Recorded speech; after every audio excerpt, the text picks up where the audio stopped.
Hi అందరికీ నమస్కారం. నేను టి చిరంజీవులు, రిటైర్డ్ ఐఏఎస్ ఆఫీసర్ మరియు చైర్మన్ బీసీ ఇంటలెక్చువల్స్ ఫోరం. గత 2 సంవత్సరాలుగా నేను బీసీ ఉద్యమంలో పనిచేస్తూ ఉన్నాను.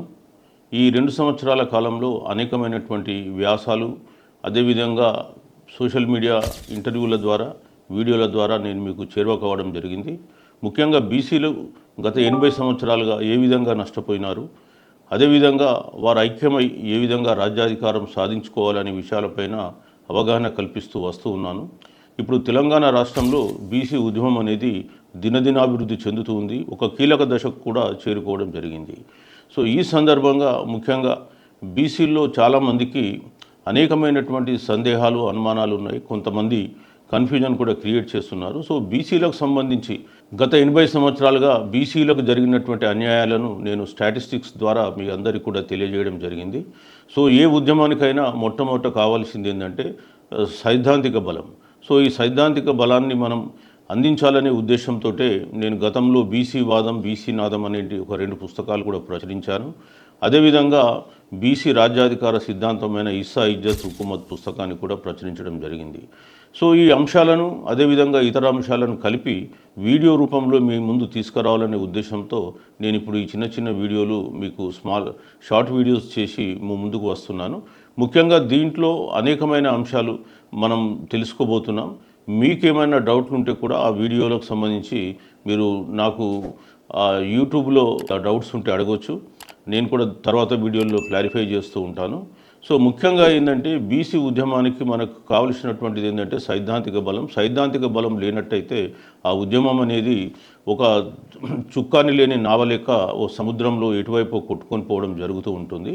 సో మరి అందుకే ఆ సిద్ధాంతాన్ని మనం ఈరోజు ఇస్సా ఇజ్జత్ హుకుమత్ అంటే మనకు సంబంధించినటువంటి వాటా, ఆత్మగౌరవం, అధికారం అనే అంశాలపైన ముందుకు పోవాల్సినటువంటి అవసరం ఉంది. అట్లాగే మనకి ఈ ఉద్యమానికి వెన్నుముక లాంటిది స్టాటిస్టిక్స్. సో ఈ స్టాటిస్టిక్స్తో పాటుగా మనకు కావాల్సింది ఏంటంటే భవిష్యత్తులో ఈ ఉద్యమాన్ని బలోపేతం చేయడానికి ఒక స్ట్రాటజీ కావాలి. ఏ విధమైన వ్యూహాలతో మనం ముందుకెళ్తే రాజ్యాధికారం సాధించుకుంటాం. సో అందుకే మనకు స్టాటిస్టిక్స్తో పాటు స్ట్రాటజీ కూడా అవసరం. ఈ స్ట్రాటజీతో పాటు మనకు స్ట్రగుల్ కూడా చేయాల్సి ఉంటుంది. అంబేద్కర్ గారు చెప్పినటువంటి విషయం ఏంటంటే బోధించు, సంఘటితపరచు, తర్వాత పోరాడు. సో ఇప్పుడు మనము ఆల్రెడీ బోధించిన దశలో ఉంది. అదేవిధంగా సంఘటితపరిచేటువంటి దశ మనం ఇప్పుడు వచ్చింది. తర్వాత మనం పోరాటం చేయాలి. అందుకే నేనేమంటున్నానంటే మనకు స్టాటిస్టిక్స్, స్ట్రాటజీ, స్ట్రగుల్ ఈ 3 కలిస్తే మనకు ఖచ్చితంగా సక్సెస్ అనేది రావడం జరుగుతుంది. సో మన పోరాటం అంతా కూడా సామాజిక న్యాయం కొరకు పోరాటం, సోషల్ జస్టిస్. సో ఆ విధంగా మనం ముందుకు పోవాల్సినటువంటి అవసరం ఉంటుంది.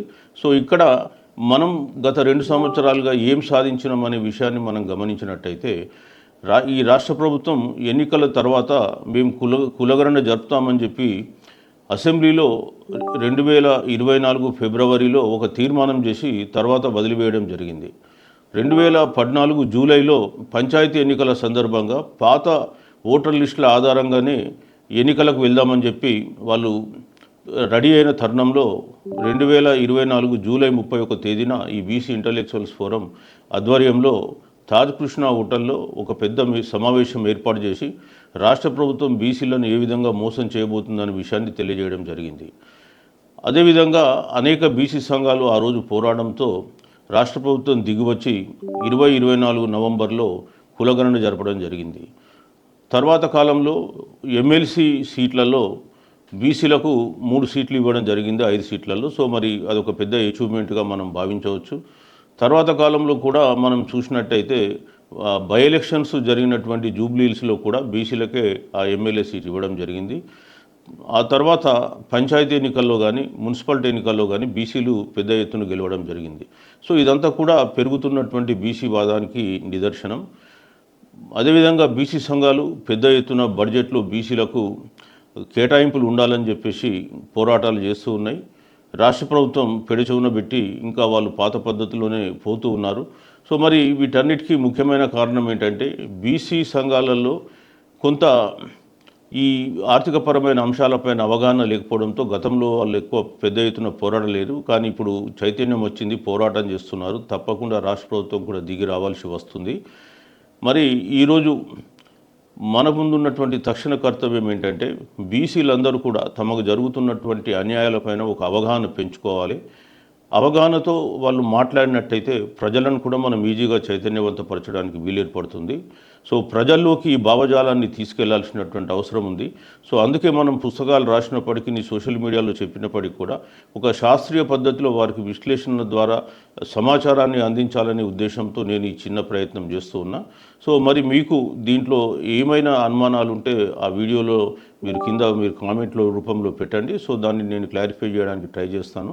ఇది ఎవరిని కించపరచాలనే ఉద్దేశంతోనో లేదా బాధ పెట్టాలనే ఉద్దేశంతో కాదు.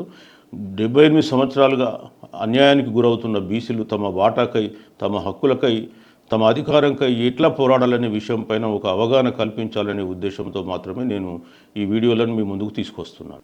తెలంగాణలో కొనసాగుతున్న ఈ బీసీ ఉద్యమ ఫలితంగానే ఎమ్మెల్యేగా మొట్టమొదటిసారి గెలిచినటువంటి ఒక బీసీ అభ్యర్థికి మంత్రి పదవి కూడా ఇవ్వడం జరిగింది.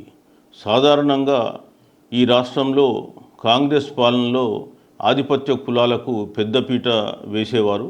కానీ బీసీ ఉద్యమ ఫలితంగా నేడు అది బీసీలకు ఇవ్వాల్సినటువంటి పరిస్థితి అనివార్యత అనేది సృష్టించడం జరిగింది. నామూషి పడేవాడు.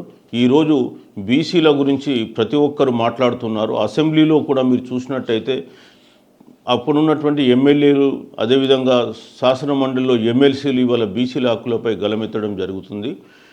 ప్రజాప్రతినిధులే కాకుండా కమ్యూనిస్ట్ పార్టీలు కూడా వాళ్ళు ఇంతవరకు క్లాస్ స్ట్రగుల్ గురించే మాట్లాడారు కానీ క్యాస్ట్ గురించి మాట్లాడలే. వారు కూడా ఈరోజు బీసీల గురించి మాట్లాడేటువంటి పరిస్థితి ఈ రాష్ట్రంలో ఏర్పడడం జరిగింది. సో వారు కూడా ఒక ఎమ్మెల్సీని కేవలం క్యాస్ట్ పరంగానే, బీసీ పరంగానే నామినేట్ చేయడం జరిగింది. సో ఇదన్నీ కూడా బీసీలకు ఈ రాష్ట్రంలో గత 2 సంవత్సరాలుగా జరుగుతున్నటువంటి ఉద్యమానికి ఫలితం అని చెప్పేసి మేము చెప్పక తప్పదు. తప్పకుండా రాబోయే కాలంలో బీసీలు కోరుకునే రాజ్యాధికారం ఈ రాష్ట్రంలో వస్తుందని చెప్పేసి నేను ప్రగాఢ విశ్వాసంతో ఉన్నాను. అది నెరవేరబోతుందని చెప్పేసి ఈ సందర్భంగా తెలియజేస్తున్నాను.